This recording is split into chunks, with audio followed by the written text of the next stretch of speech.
Genius Act isn't just a regulatory bill, it's a signal that the US is finally ready to embrace digital asset at a scale.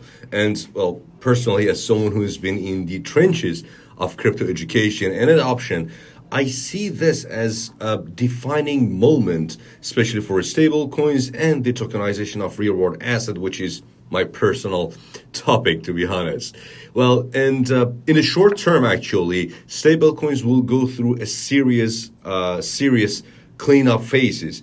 The Genius Act actually requires full one-on-one reserve backing, monthly audits, and also strict KYC and AML compliances. So a few shady or offshore players might exit, but for everyday users, this means safer stablecoins, tighter consumer protection, and also more trust in what you're holding. So looking ahead, actually, it opens the door for traditional institutions and even politically affiliated players like the USD1 to step into the stablecoin arena with legitimacy.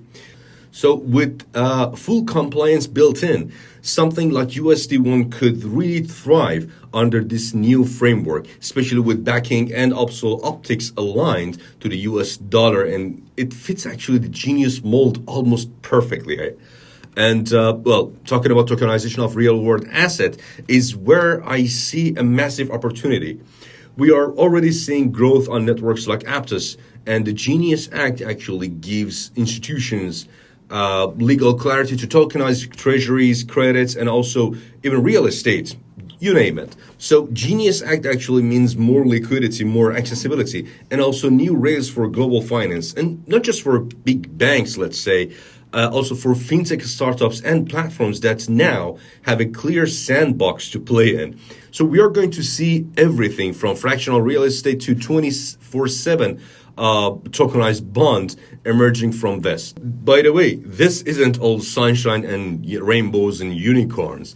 The Genius Act does give the government power to freeze or seize stablecoin transfers as well, and that raises the real concern about the privacy and decentralization, something that blockchain and cryptocurrencies stand for.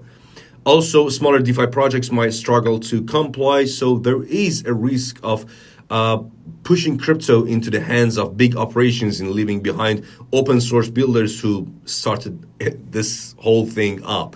And looking at it from a political point of view, political aspect, let's not ignore the elephant in the room.